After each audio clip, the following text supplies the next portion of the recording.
Hello all, this is the Owl, and, well, you asked for it, so you got it.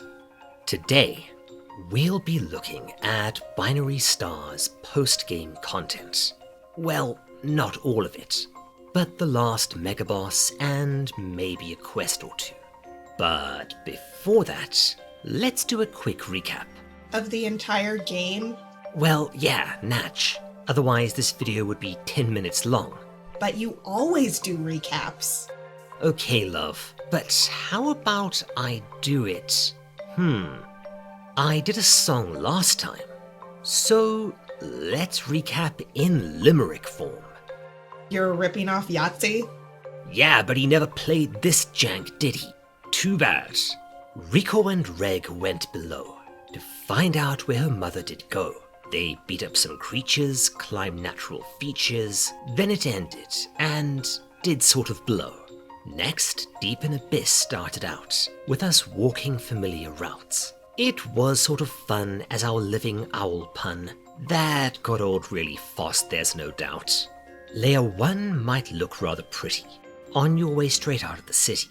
Enjoy it while you can, as it's way better than the rest of the zones which suck titty. The spawn rates were out of control on those moths and those man-eating vaults.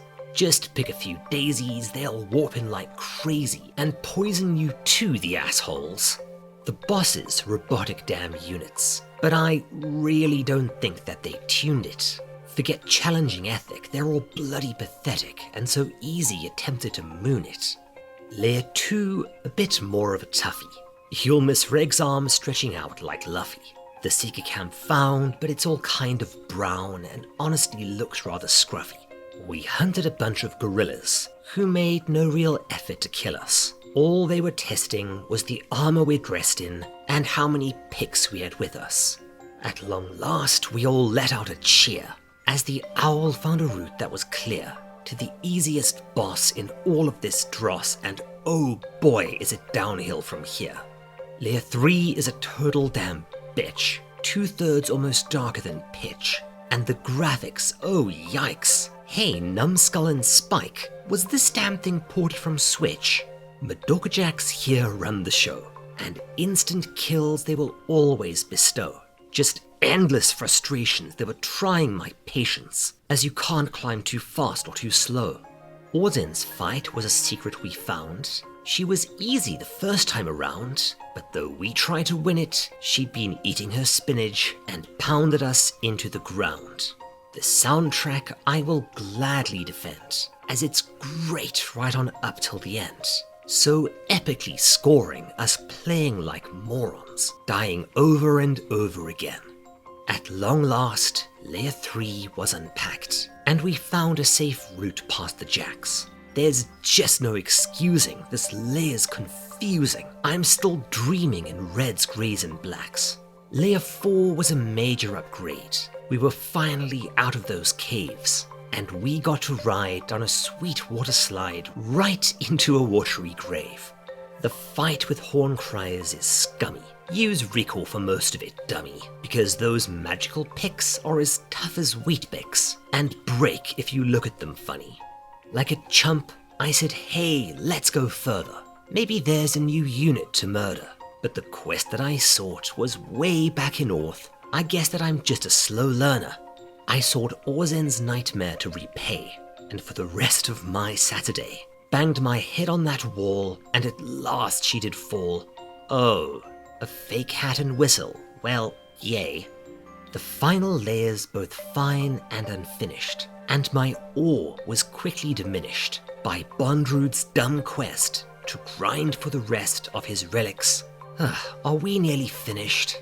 The final bosses we now had to face were sadly a giant disgrace. I guess they're improved with those fancy damn moves, but they can't take a pick to the face. And at last, we can put jank behind us, as this game was starting to grind us into half-asleep paste. Yeah, it's kind of a waste, as the manga is really the finest. So this time, you're all to blame, because you bastards all want me in pain. One last final goring, then I'm uninstalling, and we'll just play a better damn game. Well, that was terrible. I know. So, yeah, let's see the end of this thing.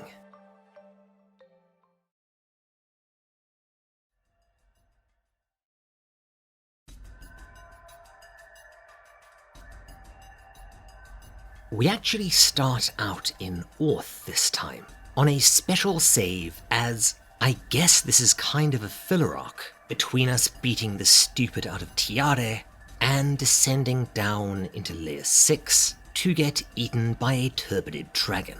And no, as far as I know, you can't kill Tiare and then go back and do these before descending, which is just clumsy and janky.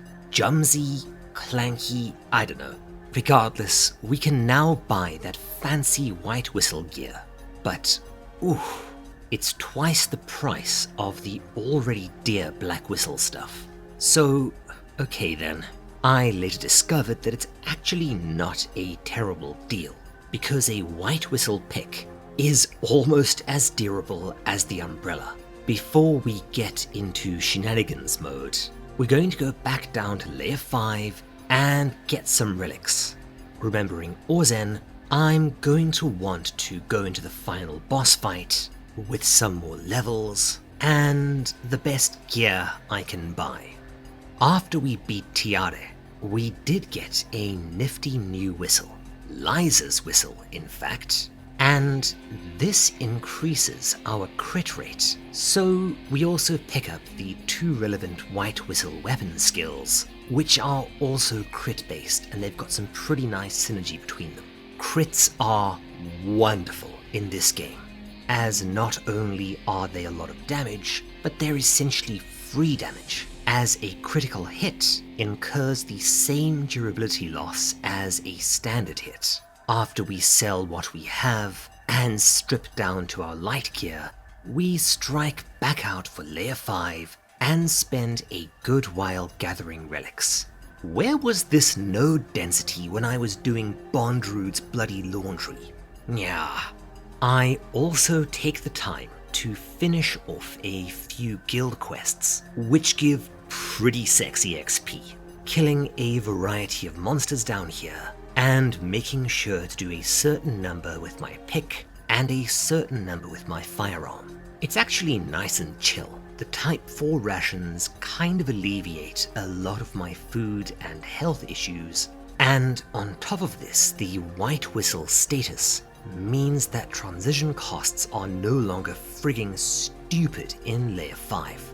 My gear, my weapons, and my level let me chew through a lot of even the tankier mobs at a pretty decent rate. And yes, I can see our final megaboss here, chilling up on the plateau in the sandy ice. I could fight him now, I guess, but as he's the final challenge of the game and sort of infamous online as being the hard boss, which, considering how much trouble I had with Orzen, is a little bit intimidating.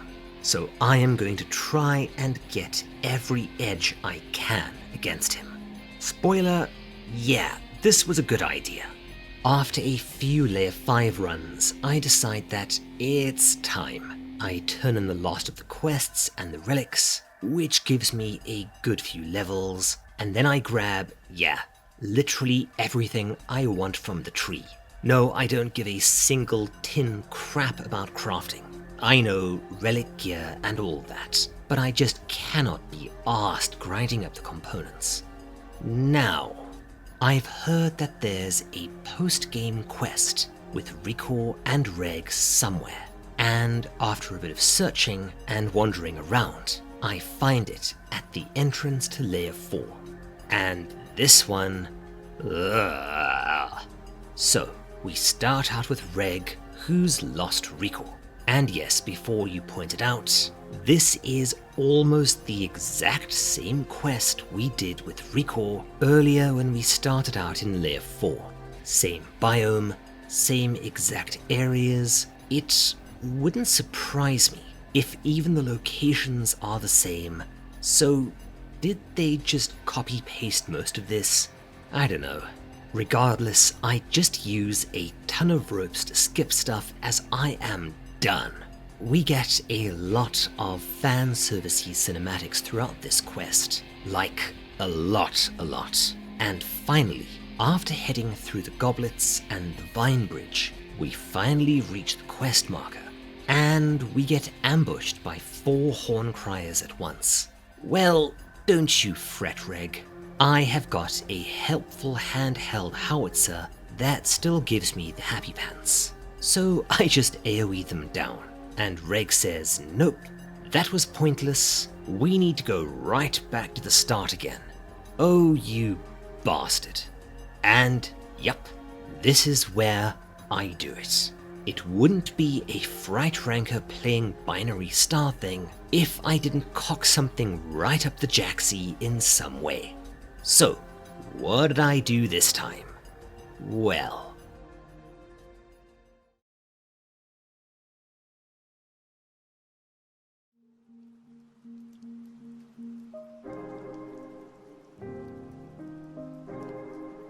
C. I need 1 more rope to get down from the plateau I'm on, but I don't have any, because I burned 9 of the sodding things trying to speedrun this zone, and as I'm in the middle of a quest, I can't fast travel. Yeah, make sure you save a rope for this part. If you've learned anything from this series, it's don't do what Derpy Owl does. So eventually I just faceplant down, take a good chunk of falling damage, heal up, and then go on. I swear those Type 4 rations make this into a totally different game. And, I will need to do this at least twice more, because we'll be coming back to this place a few times, and I have seemingly contracted derpies from Rico at some point. Don't overthink that last joke. Anyways, Reg burns his incinerator to get rid of a piss-easy monster. Mate, just extendo arms us over there. And after we work our way down one last time, we get a lengthy cinematic with Rico, after which we have to go back again and take Rico to Reg. So another faceplant route down. Another meal, and we get another fan servicey cinematic. Yes, I may sound sarcastic, but these are actually kind of fun. Okay, fine. What do we get for all of this? Yeah, a nice amount of XP, which is always welcome. And Reg's hat, which would have been fun if, once again, it didn't rip apart the fabric of space and time. Like, unless he carries multiple hats with him in his... nope, no idea. And it's also vastly inferior to Orzen's hat, although I suppose she's meant to be a post-game megaboss, so it's maybe a transitional tier between the regular armor and hers. Who knows? Anyway, we've got one last hurdle, and then, my feathered friends, we are done with this sodding janky game. It's been, well, not exactly fun. Fun adjacent? Fun-ish? Either way, let's end this. One last challenge stands between me and snuggle time with Mrs. Owl. I mean, chopping logs and fixing the car and other manly things. Back to Orth we go.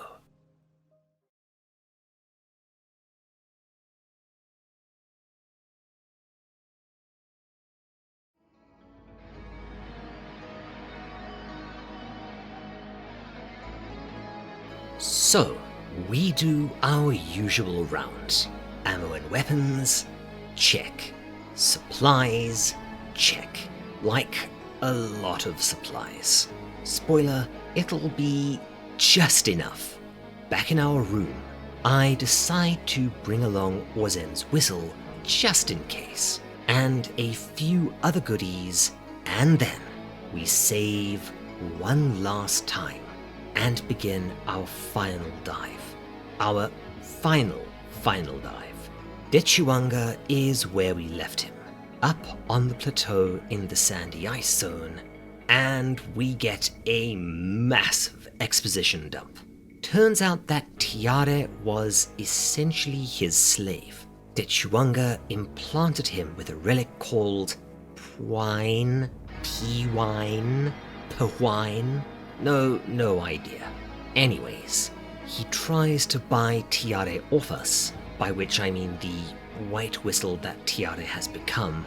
We tell him to get bent, and he threatens to stuff us? Dude, are you trying to kill us or thrill us? Yeah, I'm going to hell for that joke. And at last, we get to fight him. So, what is this boss like? Does he live up to the hype?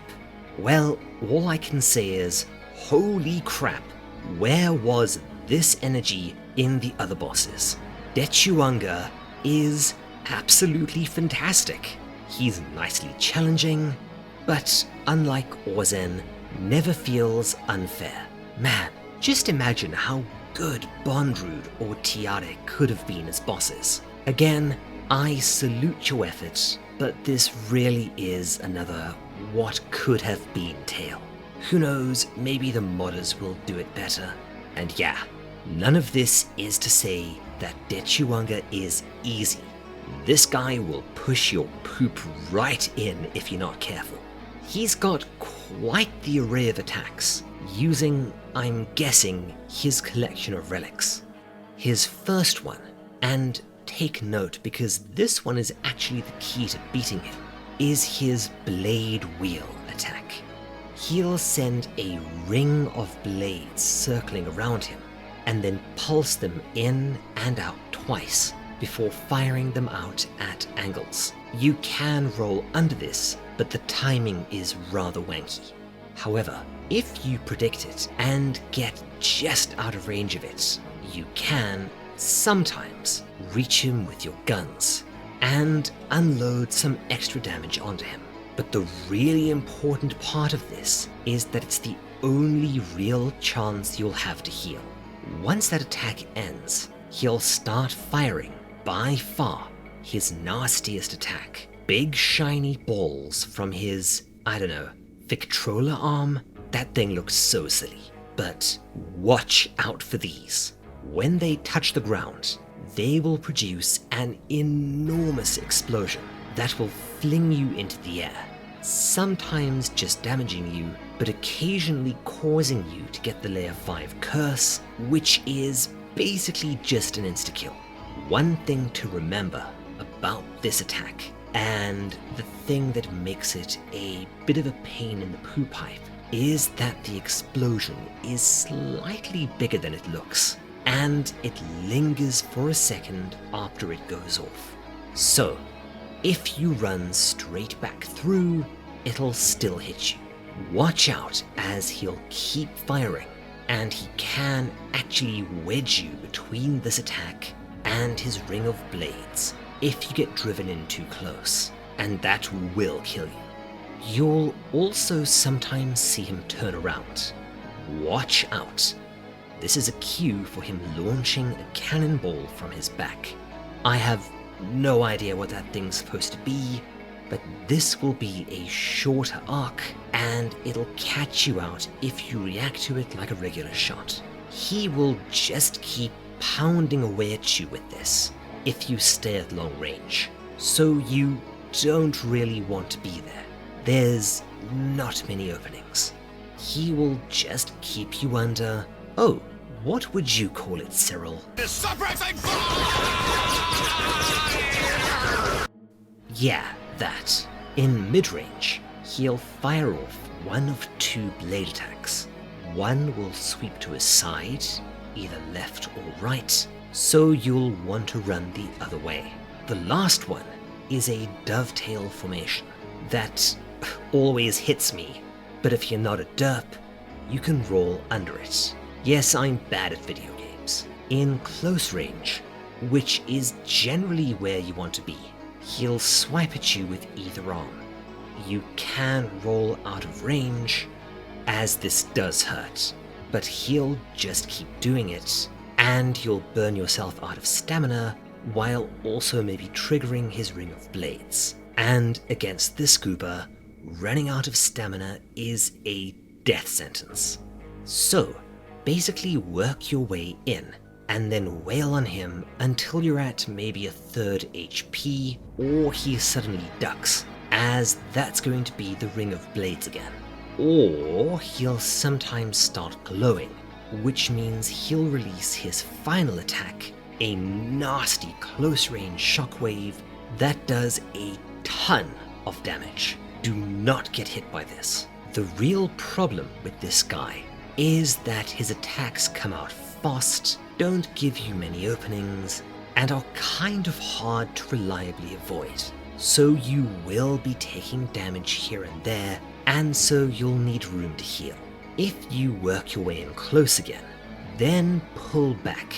It'll normally trigger his blade ring, which if you run back out, will give you a chance to heal. He'll then shoot cannonballs, you can work your way in again, and begin the process once more. And that's really all there is to him. He's probably got slightly more HP compared to Orzen, but your equipment is much better now.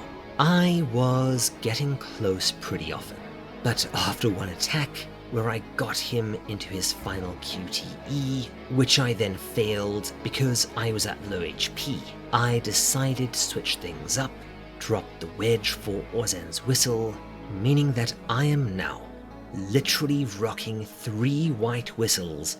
Bye bye, cannon. It was nice knowing you.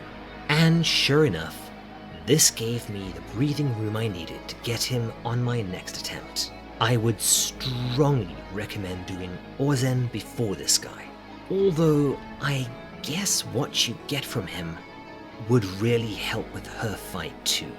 So whatever.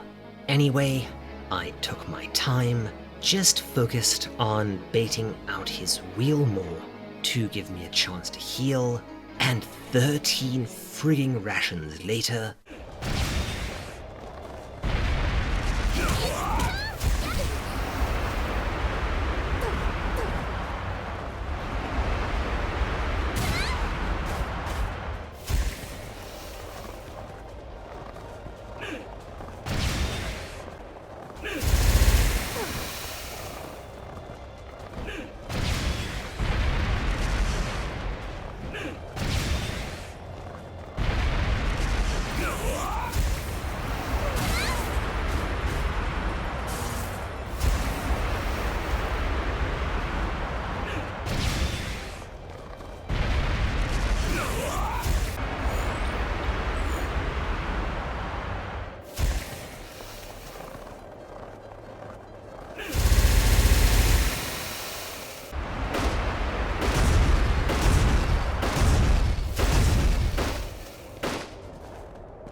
he fell, and we get another neat cinematic.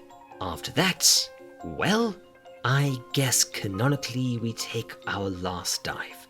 So I am going to dive into a hot shower and a stiff drink and call it a day. Oh right, he gives you Blaze Reap, which is just a stupidly powerful weapon. It's an explosive pick from the manga, which was busted then, but is fully repaired now, so long continuity once again. It's got as much durability as a white whistle pick, weighs twice as much again, but deals a frankly ridiculous 999 damage with every hit, and I think might also have an AoE component. I decide that as my final act, I am going to take on one of those huge crab footing slicer monsters that keep jump scaring me when I'm climbing hills, and it's like fighting a blender from the inside. Well, that's that, I guess. The true final boss of Maiden Abyss, Binary Star Falling into Darkness. And, you know, gripes aside, I guess I got my money's worth. I do have some side quests left to do, but those are all grindy nonsense, and I don't think there's some secret ending to unlock via them. So, that's all, folks. I am going to deposit this one back at the Jank Bank and start preparing for our incoming owlet. But, as always, before we finish for the day, I want to give a huge thanks to my fantastic patrons. Astrixer Gaming, Cheerful Satanist, Starwin Marwin, High Lord J, Jacob Ramsey, Crazy, James Makes Jam, Wargle, Cal Core, Lance Goebel, Paul Norberger, Piece of Yeast, Rafferty, Aaron Arnold, The Hedgehog Gamer, Simone, and XTC Pill. If you want to see more like this, why not stick around?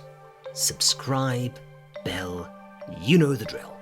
If you want to hear me say your name, get early access to most of my videos, and get some fun perks on the Discord, as well as, you know, helping Mrs. Owl and I out, and buying stuff for Baby Owl, which will ensure that I can keep on doing what I do, why not take a look at our Patreon?